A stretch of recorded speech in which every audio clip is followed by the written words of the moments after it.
حضور فرماتے ہیں کہ جو آدمی اپنے گھر سے کسی سفر کے لیے کسی کام کے لیے نکلا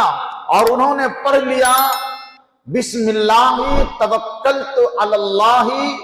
لا حول ولا قوت الا باللہ، تو فرشتے ان سے کہتے ہیں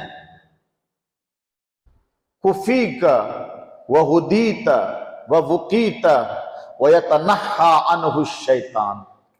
جب کوئی گھر سے نکلتے وقت یہ پڑھتا ہے بسم اللہ توکلت علی اللہ لا حول ولا قوت الا باللہ، تو فرشتے ان سے کہتے ہیں کہ تمہارے لیے اللہ کافی ہو گیا، حسبک اللہ، اللہ کافی ہے تمہارے لیے، تم کو صحیح رہنمائی مل گئی، تمہارا کام بن گیا اور تم پریشانی سے بچا لیے گئے، اور اس کے پاس سے دعا پڑھنے کی وجہ سے شیطان بھاگ جاتا ہے۔